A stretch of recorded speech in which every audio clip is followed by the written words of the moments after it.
Okay, ये record start हो गया. Which of the following is the best evidence that an organization's information security governance framework is effective? A, threats to the organization have diminished. The risk register is reviewed annually. C, framework focuses primarily on technical controls. D, framework can adapt to organizational changes. First of all, let me say a quick hello. Hello, Farouk and everybody else who's gonna be watching this video. The problem is that we had some technical problems and other issues, so we couldn't really start at time. So it'll be only few questions, but I'll try to have as much explanation possible in these. Urdu में भी मैं आपको बता देता हूं कि इस की रिकॉर्डिंग के अंदर हम एक सवाल ऑलरेडी मिस कर चुके हैं, but it's not a big deal. We'll start from here.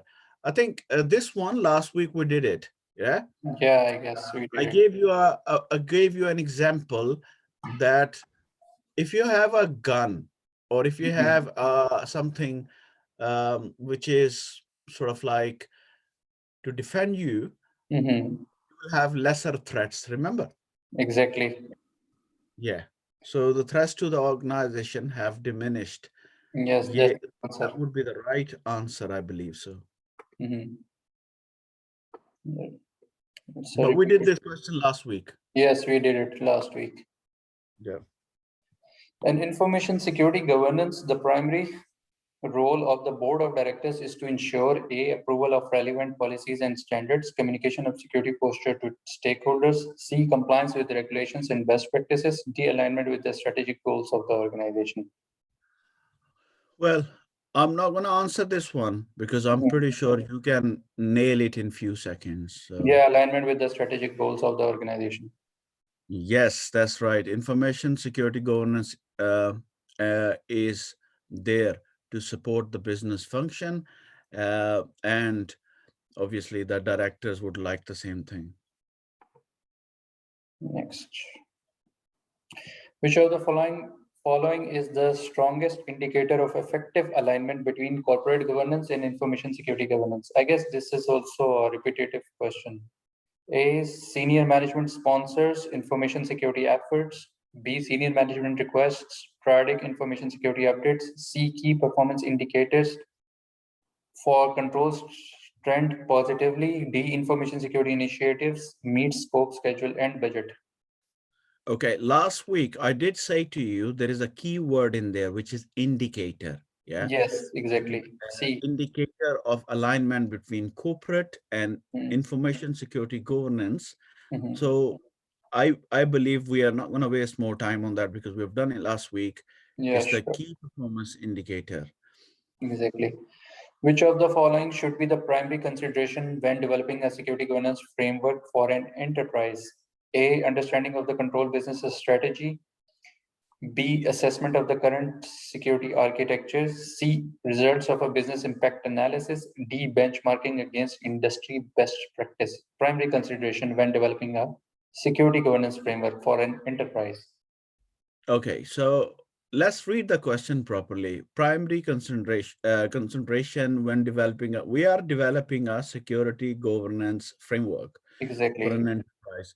So benchmarking against industry best practices, no, it would not be the primary because it's always business function, right? Yeah. Results of business impact analysis somewhat is right, somewhat, yeah. But assessment not the of primary.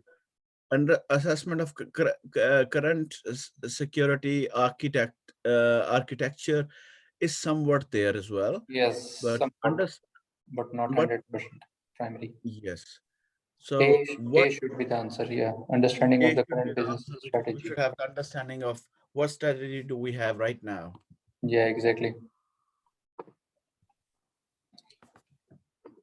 Okay, next is who should decide the extent to which an organization will comply with new cybersecurity regulatory requirements? I guess this is also a repetitive one. A, senior management. B, IT steering committee. C, legal counsel.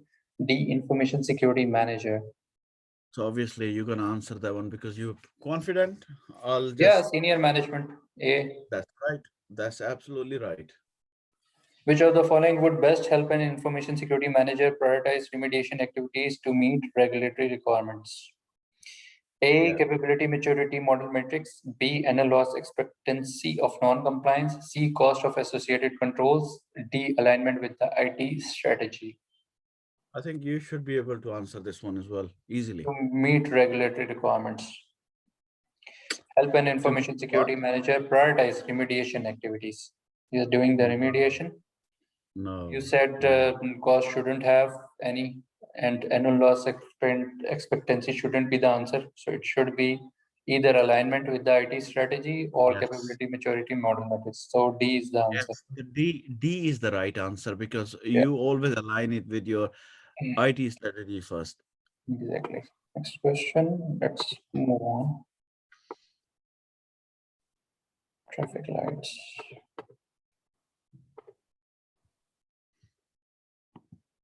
Hello. Okay, 211. Which of the following is the primary reason an information security strategy should be deployed across an organization? A, to ensure the business complies with security regulations. B, to ensure the management's intent is reflected in security activities. C, to ensure that employees adhere to security standards. D, to ensure that security related industry best practices are adopted. Okay. Primary reason. Well, this is a very tricky question because here you have to ensure the security related industry best practices are adopted. It's a very strong contender. To ensure the employees adhere to security standards, that's also a very strong one. To ensure the management's intent is reflected in security activities is also a very strong one. But I think it will be the business complies with security Yes, regulation. A. Yeah, because all of them are very strong, to be honest. So I'll pick up A, and I'm not sure on this one. I'm not gonna I'm lie with to you. A. Okay, let's move to the next one. Because I was thinking C was very strong as well, and D Yeah. was very strong as well. So you don't know which one. But I think when you talk about business, Yes, exactly. business compliance is always Takes directly priority. Yeah. obviously information security governance for corporate sector. Yeah, exactly. Yeah. All right. So next Next question. is, which of the following is the best option for addressing regulations that will adversely affect the allocation of information security program resources?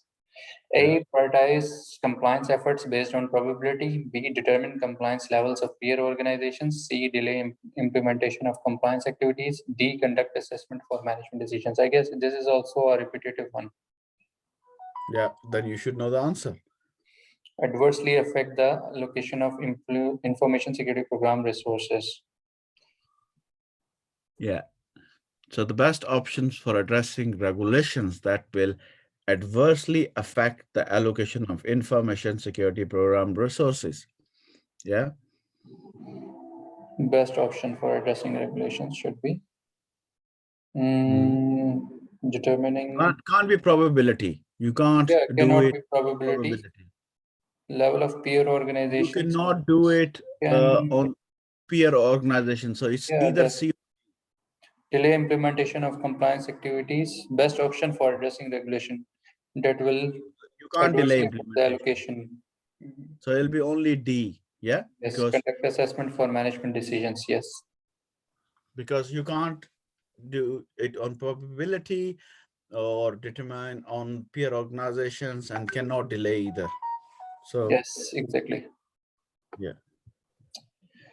Let's move to the next one. Which of the following should an information security manager do first after learning about a new regulation? I guess this is also a repetitive one. New regulation that Yeah, affects yeah, the that's organization. fine. Let's carry on with that. Okay. Evaluate the changes with legal counsel. B, notify the affected business units. C, I explained to you that this one in assess detail. the non-compliance risk. Yeah, I remember. D, inform secure senior management of the new regulation. Evaluate the changes with legal counsel because you have to go for the legalities that Yeah, first you got to concern understand your yourself environment. what are the legalities of it, right? Yes, exactly. Yeah. So you evaluate with the change with legal counsel first. Yeah. Exactly, exactly. Next is, which of the following should be the first step to ensure an information security program meets the requirements of new regulations? A, validate the asset classification schema. B, integrate compliance into the risk management process. C, assess organizational security controls. D, conduct a gap analysis to determine necessary changes. So this is the first step to ensure First an step. information security Mhm. program meets requirements of new regulation. Yeah. First step. First step, you do a gap analysis. No, you do not. You're doing first step to ensure information security program meets the requirement of a new New regulation. regulation. Yeah. Yeah, it's a new regulation. Hmm. Hmm. So you have a security uh, program and there's a new regulation out. Yeah. Mhm. So gap analysis to determine necessary changes is not relevant because first step, what is the first step? Validate the asset classification? Assess organizational security controls, right? Yes. So what is the right answer? Is it validate? Is it integrate? Is it assess? Is it conduct? Okay, so you should assess first. Okay, then conduct. No, it should be integrate. First assess, then integrate. No, first integrate. Integrate You compliance into have risk management compliance in process. your risk management process. Yeah. You should have a compliance in your risk management process. Then whenever any regulation comes, Mm-hmm. yeah, Mm-hmm. you it goes through compliance and gets appears as a risk, right? Okay. And because you have compliance integrated into your risk management, so I say lack of compliance is a risk, right? Yes, exactly. On your risk register, if I say, hey, Mm-hmm. lack of compliance is a risk, then obviously every time there is a new regulation, I will be fine, I'll be secure, right? Yes. Okay. That So that makes integrate sense. compliance into a risk management process. It's a Yeah, new then regulation. first you do that, then obviously after that, then you want to find out, okay, uh, how much are we talking about? Do we already have this compliance or we have to do a gap analysis? Yeah. Okay. ठीक है. So that is the second step. That is not before this. First, you Okay. need to have an automated system integrated into your risk management. Okay. Yeah. Integrate compliance. Yeah. Okay. Next. Because you got to understand that uh, how are you going to know? Yeah. Okay. If you know that you are failing compliance or not failing compliance if it's not considered a risk. You know what I mean? Exactly. Yeah. Got you. So you understand that lack of compliance is a risk. Yes. Lack of Okay. compliance is basically a risk. Okay. Okay. Next is, which of the following is most important to consider when handling digital evidence during the forensics investigation of a cybercrime? A, business strategy. B, industry best practices. C, global standards. C, D, local regulations. You were right last time when you answered Yeah, this one. local regulations. Yes. Next. A legacy application does not comply with new regulatory requirements to encrypt sensitive data at rest, and remediating this issue would require significant investment. What should the information security manager do first? A, investigate alternative options to remediate the non-compliance. Assess the business impact to the organization. Present the non-compliance risk to senior management. Determine the cost to remediate the non-compliance. Yes. We discussed that in detail, so I think you should know. Assess the business impact. Yeah. You need to assess first that if it's going to have any impact, right? Exactly. And then you move forward and then you do Second anything. thing you do is go for determine the cost and or should you go for the alternative second option I'm asking about. So you assess the business impact. Yeah. Yeah. And you already, obviously, you have some controls in place. What controls are going to be in place? What will be the cost of it? Then, yeah. Exactly. After that, you will say what will be the cost of it. So, what is the best remediation, sort of like solution for it, or whatever you're gonna go for? That comes further down the line. We're gonna stick to compliance and governance and regulations at the moment, and we have to assess the business impact to the organization. Okay. Yeah. So, okay, this one was the SS. And then, okay, let's move to the next one. During the establishment of a service level agreement with a cloud service provider, it is most important for the information security manager to A, update the security policy to reflect the provider's terms of service, B, ensure security requirements are contractually enforceable, C, set a proper communication path with the provider, D, understand the cloud storage architecture in use to determine security risk. You know this one, right? Yeah, We discussed that. contractually enforceable. Yes. To ensure the security requirements are contractually Enforceable. enforceable. Yes. Next. I guess this is a repeated one. Okay, next is an outsourced vendor handles an organization's business critical data. Okay, which of the following is most effective way for the client organization to obtain assurance of the vendor's security practices? A, verifying security certifications held by the vendor. B, reviewing the vendor security audit reports. C, requiring periodic independent third-party reviews. D, requiring business continuity plans from the vendor. Okay. Obtain So assurance. first, it is an outsourced vendor which handles your business critical data. So Yes. data which is critical to your business function. Which of the following is most effective way for the client organization to obtain assurance that vendor security practices are up to the mark, right? Yes.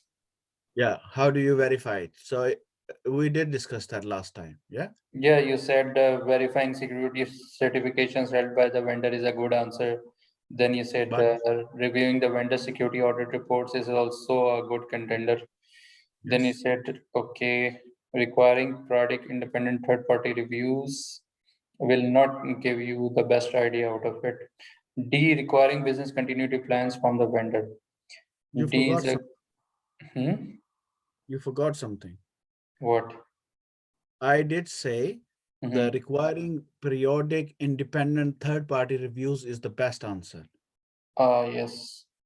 Why did I say that? Because if I say to you, are Hmm. you up to the mark? You're gonna say yes. Do you have if I look at your certifications, they're gonna be up to the mark. Your audit reports are gonna be up to the mark. But how do I believe what you say is right? By conducting a third party reviews. Yeah. Exactly. So that would give me more assurance unless the third party is rigged, bribed. Yeah. Exactly. So Exactly.